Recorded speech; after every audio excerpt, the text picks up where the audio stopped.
Well, thanks for the opportunity to do this. I've been thinking about it for a while, and I actually got invited to do it, and so I was kind of like, ooh, okay, this is going to happen. But I'm happy to be here, and hopefully share something with you that will be helpful and useful. A little bit of background on me. I've actually owned a lathe probably for 40 years or more. Probably the most, I made a Queen Anne style cabinet, big tall thing back when I was probably 30 years ago, and I turned the little flame finial that goes up through the middle of the broken pediment on the top, and that was my big contribution to wood turning back then. It took me forever, I mean weeks and weeks and weeks, and because part of it was carving and part of it was turning, and at that particular point I had no idea what a chuck was. I thought that was the guy that lived 2 houses down. Everything was a scraper. I inherited my lathe from my father-in-law, but he gave it to me because I don't think he knew what to do with it. And and it was an old Delta Craftsman, I think, something like those. It had this nice little shimmy that would go back and forth. You just kind of learn to work with it. As long as you keep your hand on the tool rest, it was just fine. And kind of get used to that. Sandbagged it, still moves. But that was kind of my early experience. So I kind of did it in connection with the other things that I was doing, some of the cabinet work type of stuff. 3 years ago, I discovered craft supplies was not another Hobby Lobby. And it was like walking into a candy store or a toy store. Oh my gosh. The good news is that it's a half hour from my house. The bad news is it's a half hour from my house. But so it was far enough that I can't just run down the couple blocks and walk in here. I'd spend a lot of money if I could. But and then I discovered the club. Probably the first time I came in, they said, yeah, we got a club, and so I did a year, so they would come, and then I've got my church calling kept me out of it for a year because they moved to Tuesday or Wednesday night, I guess it was, and with my church activities, and so I couldn't make that year, but I've been back for the last year. But in the last 3 years, the stuff I've been learning in the club has helped a lot. I've taken 2 classes. I took Kirk DeHere's lidded box class. What an eye-opener. Because they have somebody, you're sitting there. I was a scraper, gouges scared me to death. My dad gave me the real flat-nosed gouge that's used for going across the bottom end of a bowl. I had no idea that that's what it was for. I was trying to cut the outsides of things with it, and those 2 I wore catches and scared myself to death. So I put it on the shelf for years.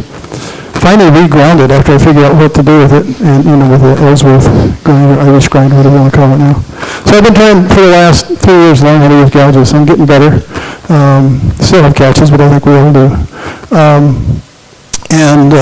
But what I learned in Kirk's class was somebody can come over, because you threaten to go across the end of something with a little spindle gouge, and it's going, you try and force it to quit moving on you, and he said, just watch this, and you just turn it that much, and it just gets like butter, and you let go with this hand, and just, this is so cool. Can't do that every time, but I'm getting a whole lot better at it, and so a lot to learn there from me personally. And then I took Carl Hansen's class last week, and I have not come down off the cloud yet. That was just absolutely amazing, the stuff that he shared with us and taught us how to do, and kind of made me feel good because most anything he does, I can do because it's with a scraper, and it works really well if you apply it properly like he does. Anyway, but it was the basket illusion class, and that's just mind-blowing what you can do.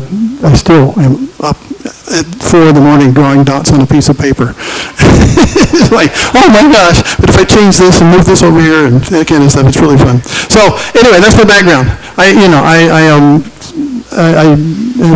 an amateur turner with high aspirations of getting really good at it to a point where if I ever decide I need extra income, I can just kind of flip a switch and kind of do that. But anyway, what I want to share with you tonight, a couple of things. Well, let me do this. Am I on this camera here? Okay. So I'll do this instead of drawing on the board and stuff like that. We can zoom in on that. We'll put that right there. Is that easy way to do that? Does that work? Or tell me what I need to do. Hold it to your right a little bit. What was that? Hold it to your right a little bit. Right there? Oh, I see what you're doing. Okay. Yeah, if I look at the camera, I can see where it's pointing. That would help. Okay. I just wanted to show you this. This is my lathe. It's a Laguna 1216. It's a MIDI lathe. It fits into the spot that I have in my shop. My old Craftsman thing was too long, and the belt changes were very hard, and there was no variable speed, and took one wrench to move the head tail stock, and then you had to move it over here to the tail rest and stuff like that. It was just kind of a pain. So this has got most of the bells and whistles on it. I love it. I got the 10-inch extension on the right, which I would never buy it without that, because otherwise this tool or the tail stock is, in the danger zone all the time, especially if you keep the sharp point on it. And then I just recently bought the the outboard 10-inch extension as well, which drops 2 inches. So not that I can turn anything big and heavy on it, but it gives me a little bit more latitude. So I see. Anyway, I just kind of wanted to show you what I'm working with. I have an absolute ball taking classes here. The first time I was on that Powermatic right there and just fell in love with it. And this last time I was on that Vicmark back there, and it was, oh my gosh. Someday I'll have a bigger shop and whatever. But I just wanted to kind of share that with you just a little bit, kind of, so you know where I'm coming from and what I'm able to do. So the official title of what I'm doing tonight is enhancing your turnings with inlay, but it's really picking and grooving and burning is what we're going to be talking about tonight. I may not even turn any wood. I've got about 45 minutes here that I want to get this into it, so I thought I would do it backwards and not start with a raw piece of wood, because I'll spend the next 35, 40 minutes getting it down to where I can show you how to pick it, how to pick the grooves and stuff like that, and I only have 10 minutes to show you what you really want me to show you. So if we get to that, we'll get to that. I'm not counting on it. So part of why I took the shield down, so that that's not in the way. Couple of, I prefer, for this kind of work, I prefer defective wood. I started off, where's my stuff? Right in front of me. I worked at a camp. My wife and I served a mission at the girls' camp, and this is oak.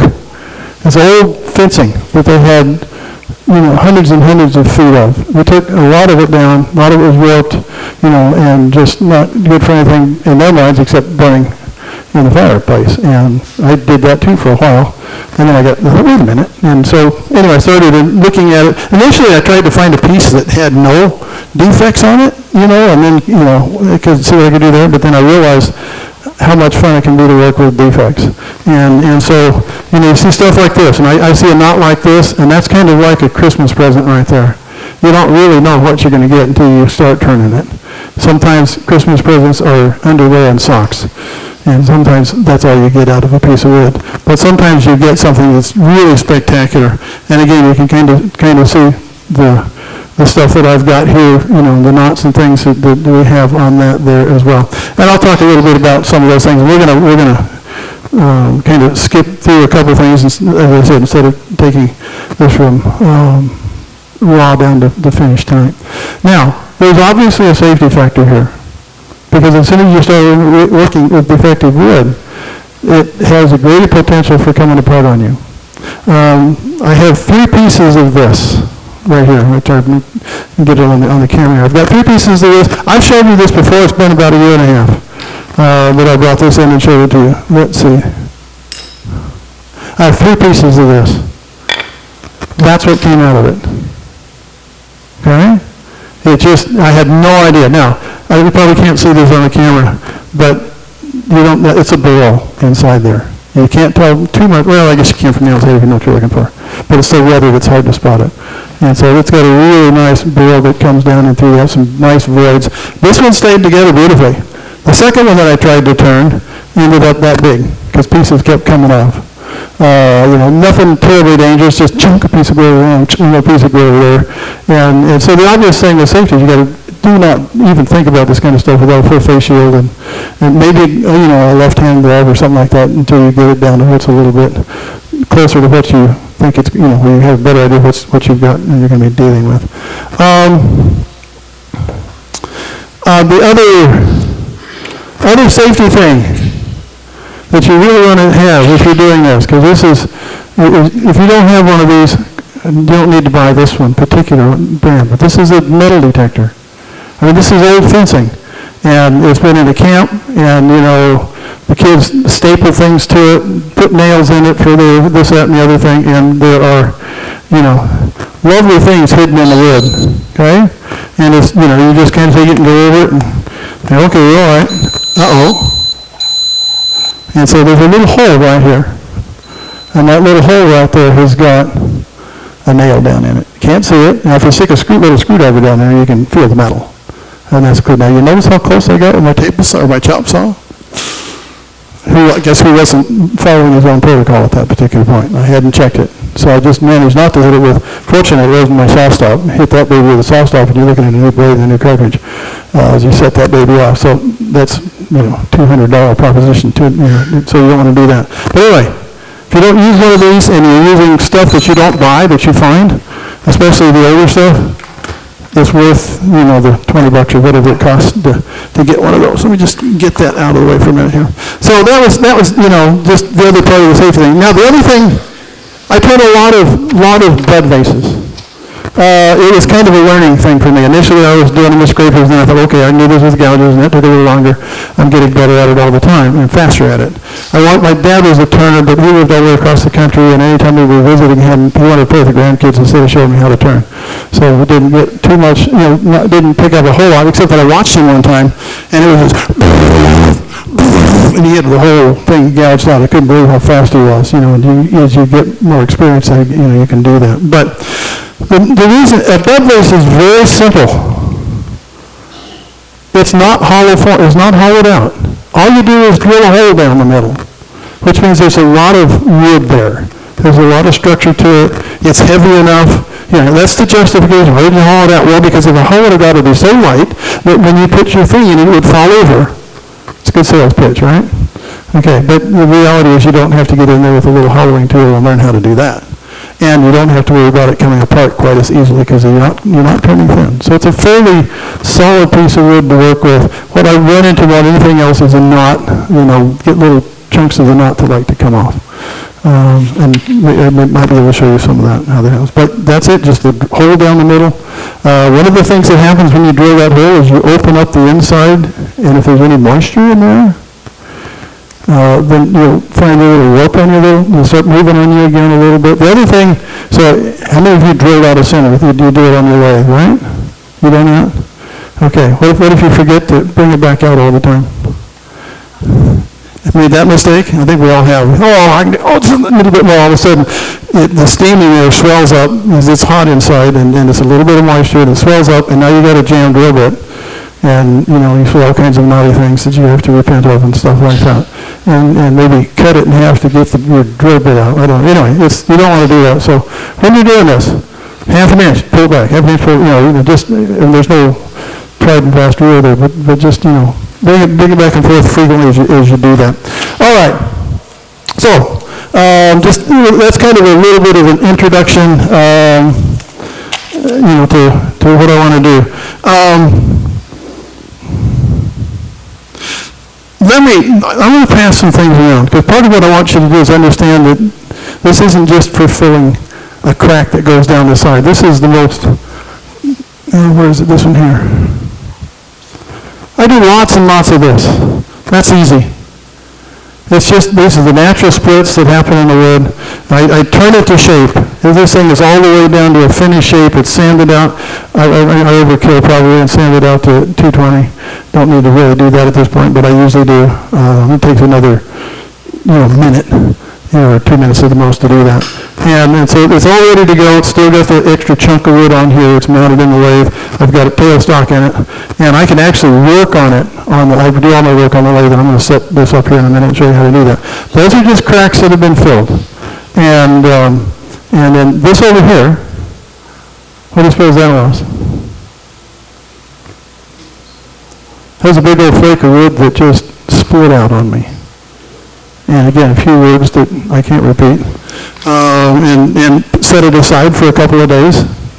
And then suddenly the light goes, bing, and you get over being mad. And you go, okay, let's carve it out. And so I do a fair amount of carving as well. And, I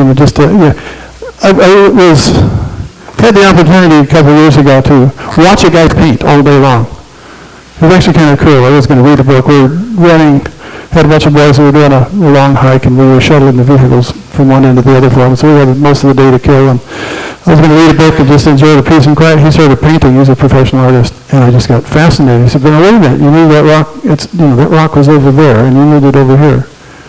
He said, "Yeah, I do that all the time. I want balance in my picture." And so he just moves things around a little bit in his painting. A tree that just looks so much better if it's here, but in the photograph or the that you're copying from or whatever you're looking at, it's over there. They just fix it and they adjust it and they balance it so they get this perfect picture, which is a pretty good replica of what you're seeing out there, but not exactly. That's a little bit of what I do. I can adjust and I can fake and pretend and, oh wow, that'd be a great pose for a crack. Watch this. And I can put a crack in it. Any one of about 6 in a way. So I'll start passing these. When these get back, just put them on the table back there. They all have those little door monitors on them that'll go off if you try and walk out of here with them. So don't do that. It would be really embarrassing. But part of what I wanted to show you here, I'm just going to pass a bunch of these around and you can kind of look at them. You get tired of listening to me. This is my very first live edge bowl. You set it on the table and take a picture of it and it looks like it's about this big. Until you put a penny next to it or something like that and you realize how small it is. Everything up here has inlay in it. Some of it's obvious, some of it's not. You get this had a little crack right here. There was a drying crack. As it dried out, it cracked on me as I was turning it. And it was, oh, darn it all anyway. But, fill it. Open it up just a little bit so that you can put some whatever you want in it. That one's really lightweight. What were we going to do? There's kind of a... again, this one is just got right there. This is, again, just another little simple version. This is one of the very first ones that I did. Just little tiny bud leaves here, and it's just got cracks around the edge over there. This is all turquoise. It's turquoise that I buy here. Little 1 ounce package for about $10. I can do about 6 or 8 of these with one of those little packages. It doesn't take very much. If you got a big deep hole, you fill it with sawdust. All except the last, a little bit up there. So anyway, it doesn't take very much. It's not as expensive as you think. The opal, on the other hand, I keep walking out of the camera here. The opal, on the other hand, that you were showing us how to do there, that's 10 times more expensive. It's in the box here. No, here it is. Ackman.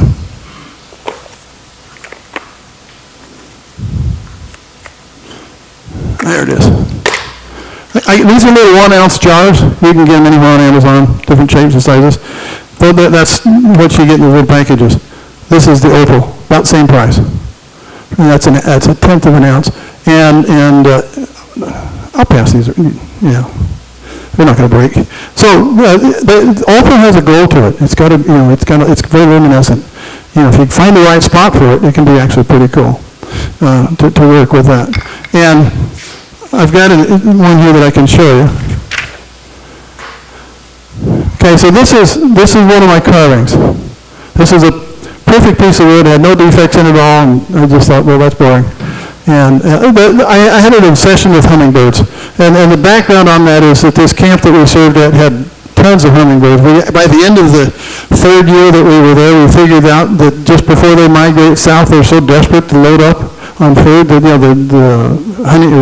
sugar water that we put out in the hummingbird feeders, that they will, and there's so many of them that they can't all get to it, and you can go out there and just very quietly sit there and put your finger up on that perch, and pretty quickly a hummingbird will land on your finger. It's the coolest thing in the world. A lot of downdraft, amazing amount of wind that comes off of it, but then they weigh nothing when they're sitting on your finger.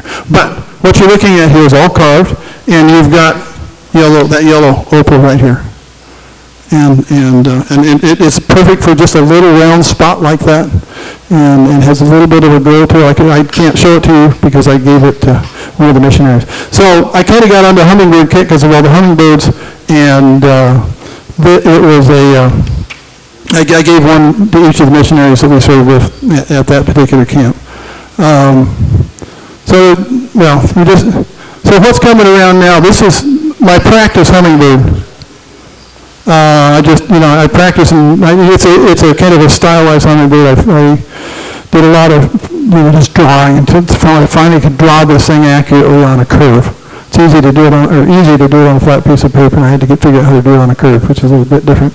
And I've kind of labeled what the different kinds of stone that I have on there. The turquoise, I can't get anybody that will commit to what it really is. The closest thing I have found is that it's a, what do they call it? There's a name for it. It's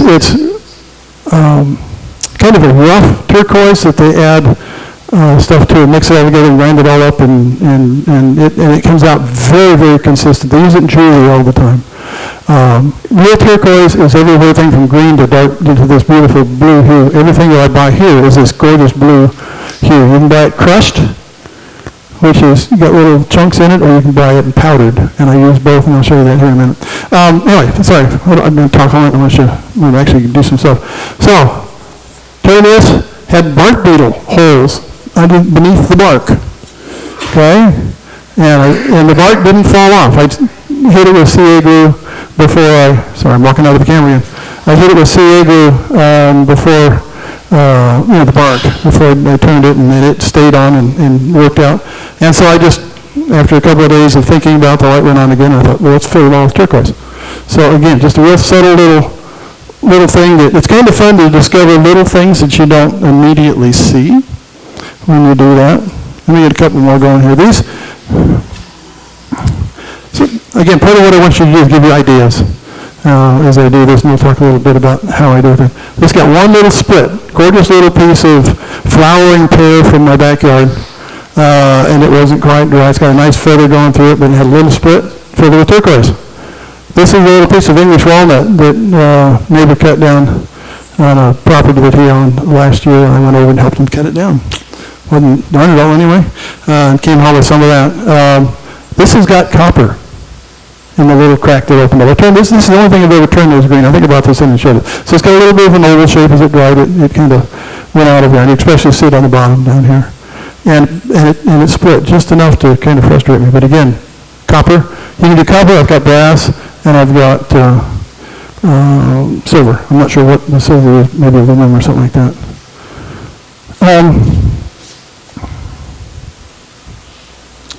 This is what we call, filling turquoise on steroids.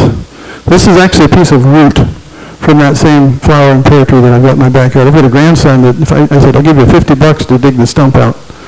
And he was about 12 at the time, and he said, oh my God, $50. And he worked on it for days, and I finally, between the two of us, we finally got that thing dug out and got a bunch of big chunks off of it. And I'm a little afraid to use it because there's also got a lot of dirt mixed in with it. It's really hard on tools, but I'm kind of working on a little bit of time. But this was, because it came out from under the ground, as it dried, it just cracked and split and just went nuts. And I about threw it away, and I thought, well, let's see what I can do.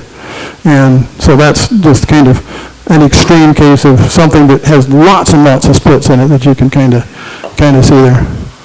Again, just a little piece here that has, again, I had a nice little split down here. In this case, I decided to try something different. That's got the copper in it. It's got copper powder. And same technique. See over there, I'll show you. I can tell you about 3 minutes what I do, but I'm not going to do it quite that quick. Yes?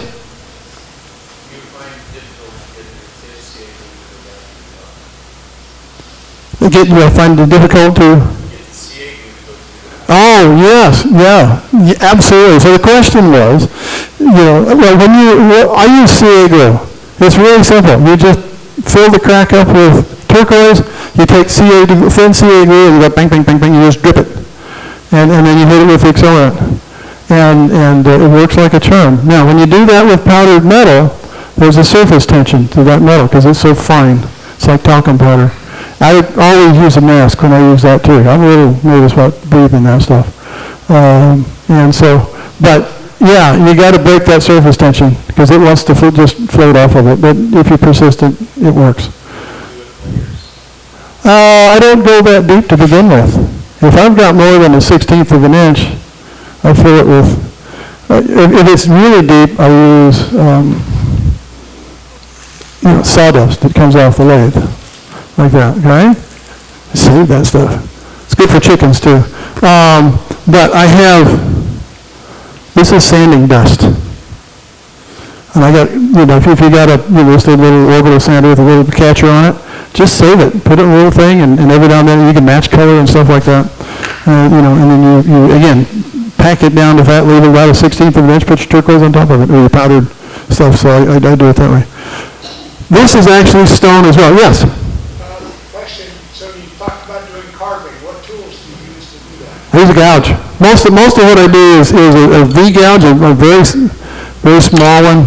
And I'll show you here in a minute. I'll demonstrate a little bit here. But it probably can't even see that from where you are. But it's the narrowest V-gouge I could find this field makes. So know-how carving. I do that too. I don't like it as well, partially because of the noise and the dust. There's just something, and there's some side of tick, tick, tick, tick, tick, tick. It's like carving, chip carving, and a lathe is relatively quiet. We've got lots of very noisy power tools, but this is actually stone. This looks like resin, but that's actually stone. Some of the stone doesn't have the crystal look that the turquoise does.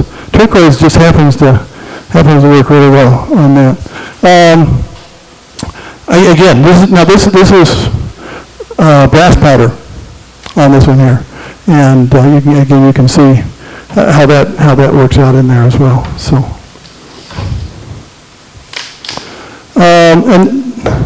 and I'll send this one around the rest of it, and then I'm going to start actually putting something on the lathe and playing with it.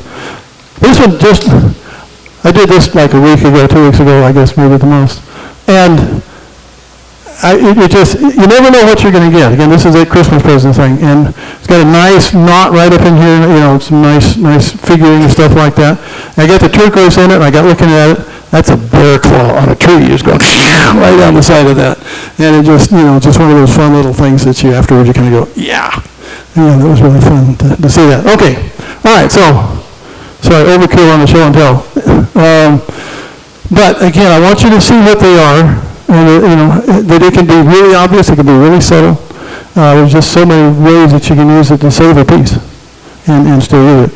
One of my general rules of thumb, though, is that if whatever I'm turning, if the shape wouldn't sell itself without the turquoise, then it's not worth doing. You got to think about style, and I spend an embarrassing amount of time on Pinterest. But I'm looking at, you just go into Pinterest and you put in lidded, turned boxes, and, it'll just, put you, the little thing in there, and it'll just start feeding you so much stuff, and you will develop your sense of what you like and what you don't like. And I find that my taste changed. We all do. We start off, and there's some pieces up here that I'm not particularly, I loved it when I made it, but now it's kind of like, yes, didn't. But think about your shape. This is, and I just wanted to show you this. This is just you'll see if you do any Pinterest at all and are doing bud vases, looking for those, this will come up, or something very similar to it. There's some, thank you. Don't want to do that. This is just three very, very clean, gorgeous shapes. Very simple, very straightforward, surprisingly hard to do. And save every, take your stuff. I made probably maybe 15 of those bud vases with the hummingbirds on them, and you line them all up in a row, or line up pictures of them, and you can see my style evolve as I go through that. It gets better, or my taste changed to something a little different. So if you got this hangs right. In fact, that picture of my shop, this hangs right up next to my lathe, just to kind of remind me all the time to be thinking about the general shape. Sorry, a couple more pictures. That's all carved. Perfect piece of wood. I just can't draw, this was, I figured out the hummingbirds, but I'm not an artist, and this doesn't take much artistic skill. Just put it seaweed or whatever, and I just, the whole thing is a V-gouge to do the edges, and then just a little flat gouge to skim off the bottom of it so that it's just deep enough to put your inlay on it. That took maybe a third of a package to do that, maybe half a package. So it goes pretty far. And that was it. Okay, I thought I'd get rid of all those for now. Put them away. All right, so let's get these out of the way for a minute. Let's just pick something here. Put this in the way here. you all know the trick about when you put one of these in the lathe like this, you mark where it is. So what you do is now listen to, okay, find that, there's a lot of ways to do this. I take paint and I paint one of my, where this goes in on one of these, and then I take my pen, a little red pencil, and I just mark right in between the jaws there, so every time I put this back, I can put it in exactly the same grooves, and it will. Now, this isn't working because it's a different chuck than I've got at home, but I'm not particularly worried about this. Now, I'm not going to even turn this for you. I'm just going to, I do all my filling and all my carving and most of that on the lathe. It makes a great way to hold it. And so, why don't you put me on this one here, or one of these two, whichever one you want. All right, so just let you look at this for a second. This is kind of a wild and crazy, oh my gosh, what do we do with that? And this is, you got picking, you got grinding, and you got burning. Okay? So, make friends with your dentist. I know they love having friends because everybody doesn't like going to the dentist. And next time you go to the dentist, say, hey, I'm a wood turner. And I've got these really crummy picks that I can buy on, Amazon or Harbor Freight or whatever. And, and they bend fairly easily. They work. Now, part of it is whatever you got you can work with as you do this. But, I used just the cheapy picks for a long time. But my dentist said, yeah, I do that. He saved a couple of them for me. Now, this end is broken. He couldn't use it anymore. Didn't like it. But this end is perfect. And I've actually done a little bit of grinding on this end so I can use it too. And so this is like 8 times, 10 times stronger than these. I've got 2 favorites here. Let's see, are we above me here? Okay, so you can see that's my favorite. Just a nice, hook on the end of it. And then this has got a little flat thing. I kind of use this for packing and for moving turquoise around a little bit and some stuff. It kind of has its own special thing. But the picking part of this, now I can spend the next 20 minutes just doing this, and you think you're sleepy now. Wait till you get done. But I just kind of want to, for this, I usually just leave it spinning. And I'll come over here and let's just take this one right here, okay? And it's real easy. You start working at it. You got to open it up. You can't just leave it sit there and put stuff in it. Because, again, there are 2 things. Let me send these around. No, let me not do that because I need them. You've got crushed stone, which has got a little bit more texture to it. That's my favorite because you've seen something come around, you can see that texture in there, which is really cool. And so anyway, but you got to have a deep enough crack to get it down into it. So when you come back and do one final, just very light shaving it off to get everything that sticks up above the surface down to level, you're going to lose a little bit there. And you've also got to get that crack big enough that you can put something in it. So you've got 2 things. You got the crushed. If you got a big opening like this right here, you're going to fill that up with crushed turquoise. This I would fill up with crushed turquoise. These little cracks up here, I don't think you're going to get it down into it. So you just kind of work on opening them up, and you just kind of pick through it like that. Okay, so here's an issue right here. What do I do right here? Can you see on that what I'm talking about? It comes into this change of surface right here. You fill that up with, what I would use in this is powdered turquoise. It goes in great. It's much finer. It doesn't have the texture, but it's got the color. Ouch. Shoot. No blood, though. Get your finger out of the way, dummy. So anyway, this is real easy. Well, it's hiding from you. Take a piece of blue tape and just stick it right there. Just to keep you'll probably figure that out on your own. And easy to do that. So you just kind of work at that. Let's just kind of. We're going to take that one, we're going to just open it up a little bit. Now, I like doing one more thing. So that's picking. I do have a Dremel grinder, really, really old one. This is actually the cutting blade that's used for cutting metal, but it's real thin and fairly strong, and it works on wood. And so if I want to, don't stick that into my arm because if it's turned on, that would be really exciting. Here we go. Uh-oh, we don't have any power. That must be the other switch, I'm guessing. Okay, well, That's why I didn't really want to use it anyway. So, but this gets down into those little grooves. And there's a very quick and easy way to do that, and I would never discourage you from doing that. Just working down in those. Now, to me, the obvious downside of that is that you lose some of the natural curve. If you get these little kinky lines and stuff like that, it's going to smooth them all out, and you won't be able to do that either. Okay? Question? Next door's got a really nice bit that's round like that and stuff. It's Diamond? not diamond, but it's burrs. Oh, okay. And it won't break or anything. It's wonderful. Cool. I'll have to go look at it, yeah. Because I've done a lot of carving with them, but I hate the noise. I feel like I'm in the dentist's office again. But it's one way to do it. There's a bit. I don't have a picture of it. Shaft comes out like this, and you got a picture of diamond shape here. So you got a point on the end like a drill bit does, but then it cuts back here, and it's got And what's the guy's name?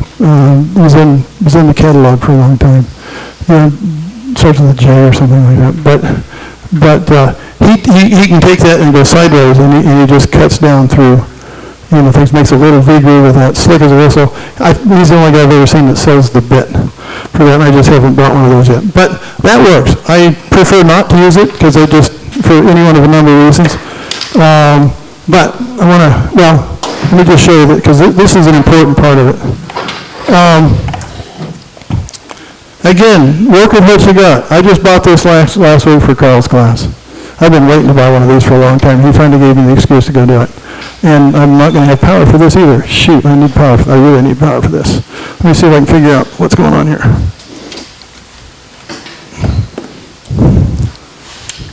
Nope. Here, David, I can go. Yeah. Oh, so is it no one of those switches? Yeah. Great. Thanks. All right. So there's a couple reasons I do this. One of them is because it's a really quick and easy way to go deep and open up a crack. But the primary reason I initially started doing is that I like the burn on the edge. It blackens that edge a little bit of your crack, and when you put the turquoise around that, oh, there we go. We got heat.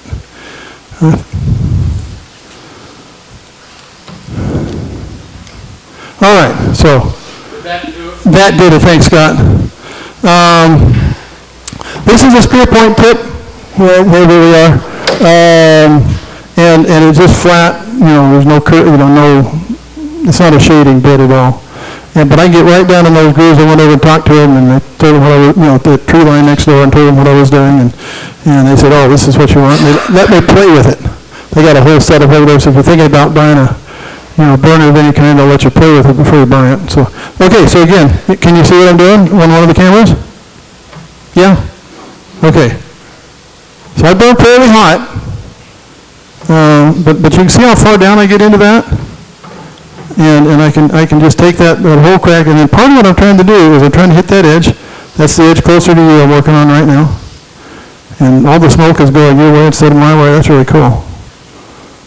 I don't like getting the smoke in my face all the time. It doesn't take very long. Now, that little burn right there really will help the turquoise to pop when you do that, okay? So, we're going to use powder on this. This is what we're going to use. It officially says a smidgen. Okay, you can go to, take your wife to the Bosch Center. It's not the tool store. This is the Bosch cooking thing, and she'll love you forever you do that. And then just sneak in a set of these, and whatever she buys, and she'll let you do that because they're not very expensive. This is how I've tried a lot of different things. I even had a little tiny funnel that my daughter came up with one time from the stuff that she's she's a research person. And had these little, and I cut out the lid and had a little funnel. Stupid. All right, so this is what I do. Take a little bit of that. I put my hand under it because it's going to roll off, and I just kind of come up in here and I do that. And then you just kind of take your finger and you rub on it. You you go across it, you don't go with it, because that'll pull the stuff out of the groove. And you just go along like that, and I'm brushing it off into my hand below there. Okay, got it down in the crack. Take this, you'll get some of it back in there. Make you feel a little bit better. But again, this goes a long ways. I keep thinking I'm on a cord here, but I'm not. Okay, CA glue. Thin, thank you. Thin CA glue. And you can watch here, it just, I don't even have to squeeze it. It drops out. And I just go along it like that. I didn't put my little piece of tape up there. I normally would take the time to do that, but I'm going to not do that today. And there it is. A little accelerator, activator, whatever you want to call it, like that. And you've just done that one. It's that fast. It's that easy. Okay? Now, let's just take something different here. Let's turn over here. This is really ragged here. In this particular case, I'm going to lock the spindle. Now I'm going to take my little V-gouge. I forgot to bring my mallet, which is a nice little lightweight turner's mallet. Or not turner's mallet, little lightweight carving mallet. This is what they gave me. That little thing. This is so overkill. But again, you can just, let's not even do this one, the big one. Let's do the one next to it. And I can just sit here. You just kind of get down in here and you just work your way down through that. And again, if you want to make it a little bit,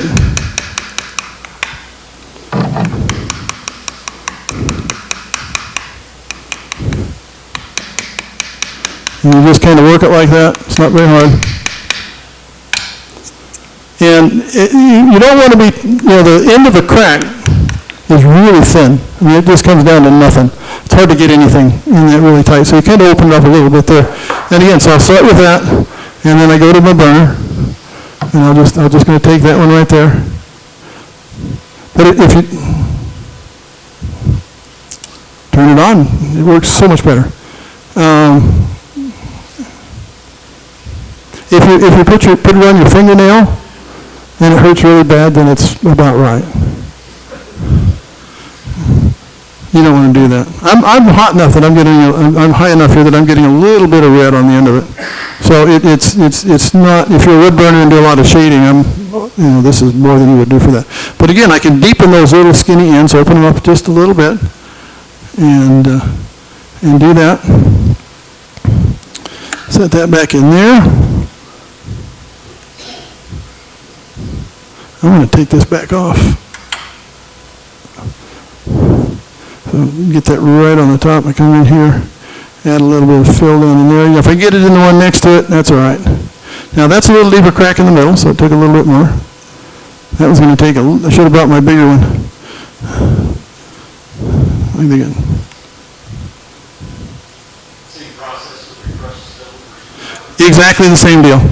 Yeah, the only, that one I probably could have, I could have put actually crushed stone in the middle of that.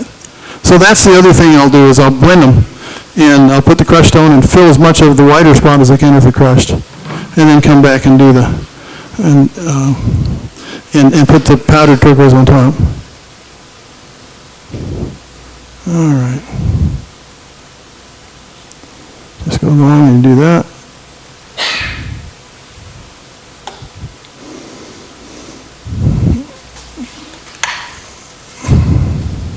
Yeah, if you're really patient, you don't need to use this, but I'm much too impatient to wait for it.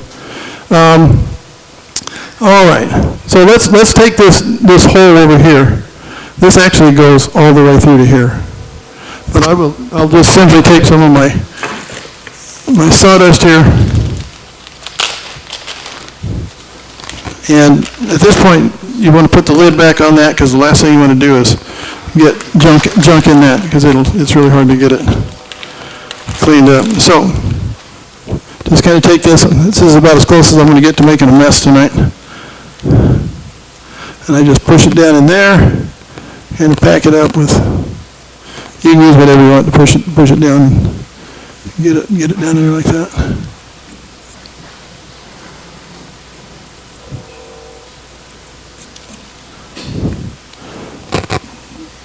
Okay. Now I'm just going to hit that by itself with a thin CA glue. Takes a little bit more because I want it to soak down into the, hopefully it won't drip out the other side. And hit that with that. Now we're going to take the crush. Now that's a little deeper. I could put a little bit more stuff in there, but we're just going to go ahead and put the crushed in here like that. And you'll don't leave that sitting like that because you'll pop that and you'll lose the whole thing on the floor. How do I know that? Because I've done it. Okay, now when I do this, whatever you got, the wood burner thing I was telling you about, use whatever you got. Those old Weller guns for soldering, and that little spoon bit that goes on, or tip that goes on it. I've used that for years to do. It doesn't work nearly as well as this does. But just take this and you're going to just kind of, all I'm trying to do is get it fairly flat. You don't even have to get all the loose stuff off because you're going to take it off with a tool here in a little bit. Okay? All right. So we're where I want to be on that. Again, it doesn't have to be terribly clean. It just needs to be fairly even. I'm going to a little bit more on that because it was a little bit deeper there. Now, I did get impatient the other day, and I hit it with I was using the heavier glue in a little bit later position, and it had bubbled up, and so I touched it, it was all dry. And so I started turning it to smooth it off, and there was some bubbles and some wet stuff. All of a sudden, I found that I was starting to glue my hand to my tool, and I had little speckles all over my face guard of, CA glue that was flying through the air. Fortunately, I had on my face shield. But see, those are, it's like really like 30 grit sandpaper right now. And you just keep doing that, through the whole thing. Now, if I want to come over here, let's look right here. There's a couple things here. I wouldn't hesitate to take the burner. This is kind of where that guy the painter moved the tree, and let's just stick that down in there and see. That wasn't really a bad crack, but I just made it a bad crack. And so there's lots of stuff you can do like that. And again, just about that fast, you can open that up. And look at there. There's another one right next to it. And there's another one right up here. And you can just start opening up cracks. Fill them with the little thin ones like that. You fill them with powder. The bigger ones you fill them with the turquoise as you do that. And it's as easy as that. I've never used epoxy. I've never pre-mixed anything. You don't have to worry about ratios or anything at all like that. You just fill it up, put the CA glue on. Now, there's one more step that I do want to get to. I go to, there it is. At this point, I go to medium. And I'll do that for everything. I would do the whole thing like this. And I take the medium CA glue, and this is a sealer. That's kind of what I think of it as a sealer here. And I just go over the top of that. This is what I had on it that it's thicker, goes on fatter. And I don't know if you can see that on the camera, but see how that's starting to, you can start to see all the magic happening there with that. Now, if it runs, it runs. It's not the end of the world because you're gonna take it off with your tool before you get done here. And I'll hit that one, because this is just kind of filling in the little gaps and little bumps and little things that and you could probably do this one more time, after you've turned it. Hit it with that. It'll sit there and smoke a little bit and bubble up a little bit. Those are little bubbles that I had that were coming off that I wasn't patient enough for the other day. Do the same thing here. Again, it's, it takes literally that long to do this.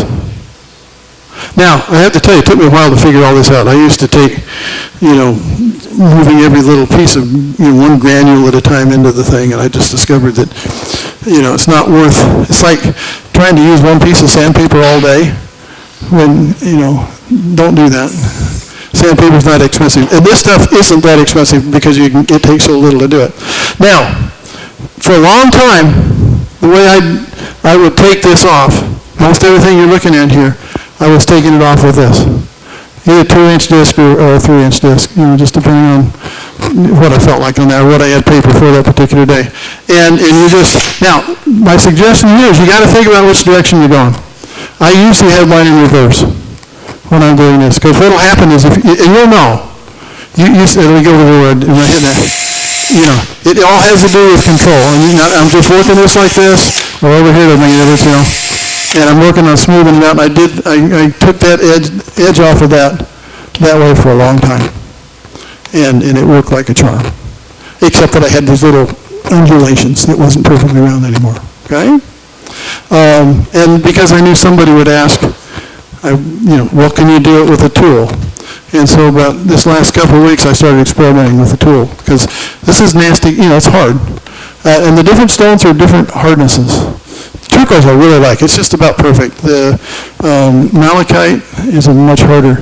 The coal black or whatever it is, or the black stuff, I think it's coal actually, is very, very soft and no grain to it at all. Let me set this over here where it won't burn anybody. It cools off.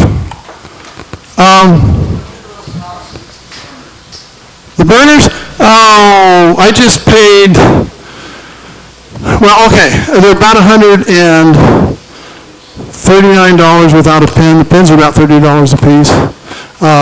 If you buy it here, it's got the regular cord on it. If you want to, you can upgrade to a heavy-duty cord and pay another $20 for that. If you buy it from Treeline next door, they're all related. They're all niches that own these places. If you buy from Treeline, they're going to charge you like $159 for the same unit. But it includes a heavy-duty cord and a free pen. I haven't done the math yet because I got a 10% discount because I was taking a class, and and I just decided I really didn't want to know. It wasn't important. Either way, I got got what I wanted in a reasonable price. So the pens you do not change the tips. You can buy a few that do. Most of them you have to buy the whole pen to get another tip, or to get change to a different kind of a tip. All right, I just want to show you this last little thing here. Do you want black?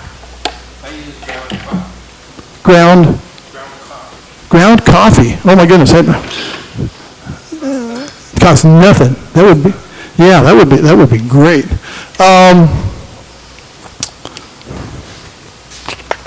Get key shavings from somewhere with a magnet through it, put all the real metal out of it, with all rust on it.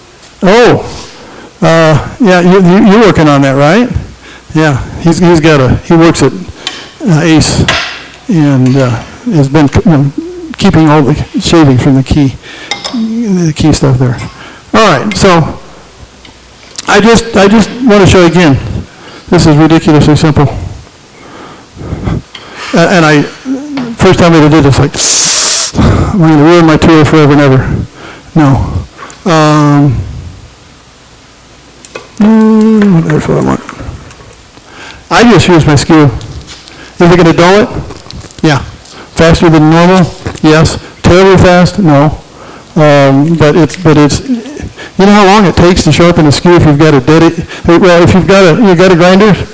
This one here says do not. Well, that's not set up for my skew. But anyway, I've got an extra plate that goes on here, and it's set up for my skew. So all I do is put it in, it bumps in the right place, stops in the right place, set it up, boom, boom, boom, boom, you're done.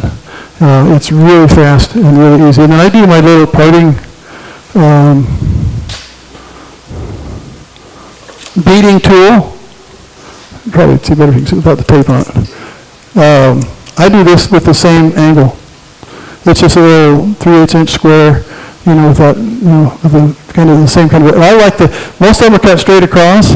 I like the little bit of an angle because then I can use it to cut my tenon when I'm putting it on the end of something here. Okay, yeah. Okay, there we go. Sorry, it's not my lathe at home. So I'm going to do a scrape. I got to get back far enough that I don't hit the. What's that? Oh, hang on.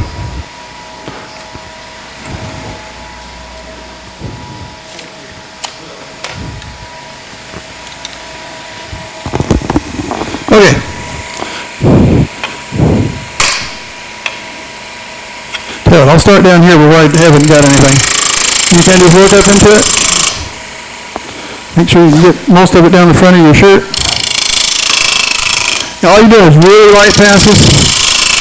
You need to have the tailstock up just to keep it from going, it wants to warp a little bit on you, and then that way. In fact, I'll put that tailstock in and then tighten this down sometimes just so I'm, got the same consistency from one end to the other. And this has already gone a little bit out of round on me.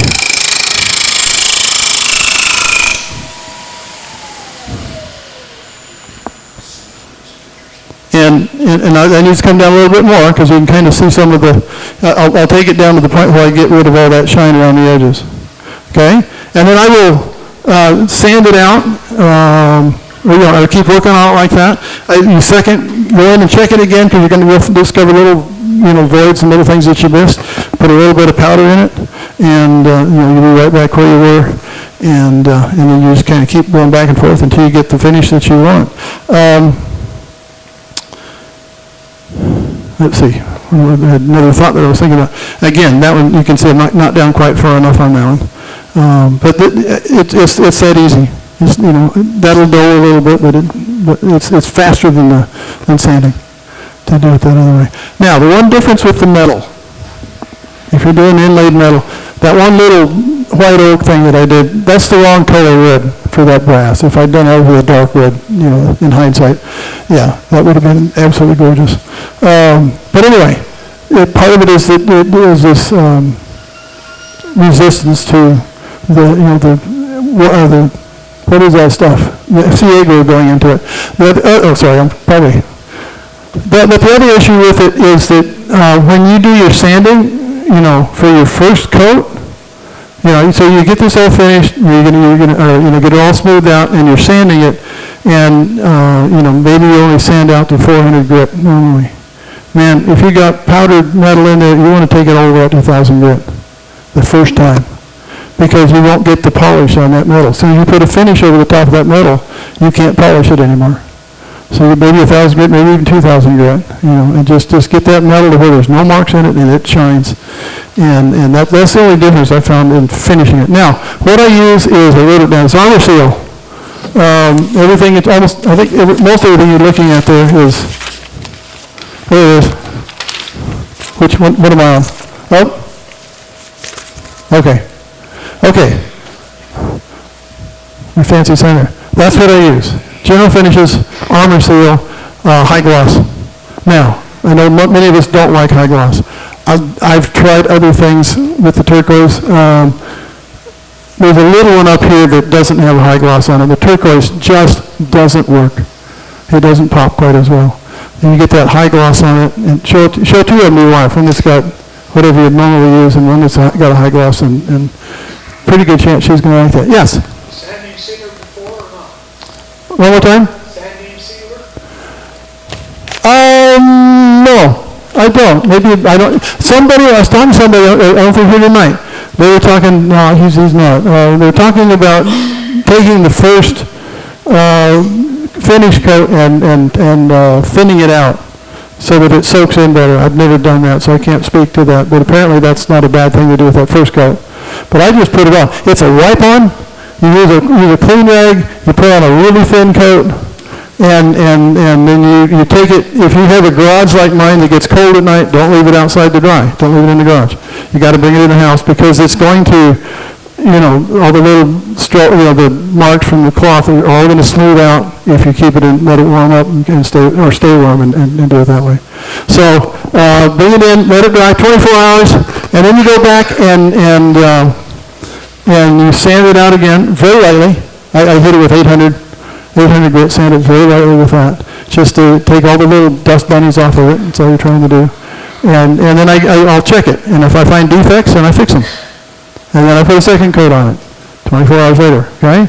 When I get to the third coat, the last coat that I put on it, again, as thin as you can get it on it, get it out in some place that's warm, and it's in the house where it's warmer if your shop isn't heated, and let it dry. Now, and then the final step is to buff it out, because I don't care. The advantage of the Armor Seal is that it dries fast enough that you don't get much dust pickup. I don't have a booth. I'm just doing this in my dusty shop. I try not to do it as soon as, right after I finish turning, so the dust has a chance to settle. But you got to buff it out. Brown paper bag works great. This is just the kind of paper you buy for masking off painting at the hardware store. Wad this up, and that's all you do. That's your final buff right there. It'll take all those up, everything that you've handled here has got a smooth finish on it. That's my final buff. It takes it down to I don't use the, I've done the whole sequence with a spray lacquer, followed by scratch free, followed by Micro Magic 1, 2, and 3, and that's equally gorgeous. And if you're doing a spray finish where you get that little, I don't know what you call it, the orange peel, on it, that will take all of that off and give it a really good gloss. Mike Nish has a video out where he takes a platter and he dyes it with 3 different colors of, blue, he puts on blue and sands it out and sands patches out and then fills in those patches with green and then kind of washes it all together with yellow. And then that's the sequence he went through, and it comes out gorgeous. And I tried that on, it's a Christmas ornament that I made. That little green one, I'd use that on that because I had sprayed it with that finish, and it polished that baby up like I was really surprised. So that's another way to do it. A couple more steps. Questions? You buff that under power? Do what? Is the lathe spinning when you buff it? No. That point it's off. Oh, I did skip one little thing. Before you do the third coat, cut it off. You separate it, you just take your party tool, you kind of angle in a little bit, so you have a little bit of a concave surface there, and then you sand out the bottom. There's a couple ways to do this. I've just kind of resort to this. I just sit down and I just work that, the little concave surface with this, get all the stuff out of it. It's real simple. It's real easy. If this has gone out of round, then that's about the only way, to do that. And then you sign it before you put the finish on it, because it's hard to put it on. Do your autograph on it, and and then put your last coat on it. Now, if you want, you can take it only works if you got a bigger bit that you've drilled this with. But you can jam chuck it with your drill bit. Take the drill bit that you drilled down into here, wrap it with blue tape. And it's a really heavy spiral so that you never double up on the tape thickness. But you spiral it down that, and then this will jam onto that, and now you can turn the bottom of this. But if it's gone out around at all, it's kind of sitting there walking around, and your cool little circle that you're going to put on the bottom is now off to one side. And so I've kind of quit worrying about that because they tend to shift over. But if it stays stable, but you can do that, and that's pretty slick, and then that gives you a chance to do a fancy job on the bottom there. But that works that way. Okay. Any other questions? I have one for you then. What did I do for a living? You should know. There have been hints coming around for the. What's that? I was a trumpet player. I made a living as a trumpet player for 40 years. And full-time orchestra musician, highbrow. I didn't own it. I bought my first suit since high school when they called me to a bishopric about 3 years ago. But I owned tails and a tux and a white dinner jacket and everything else, because that was my living.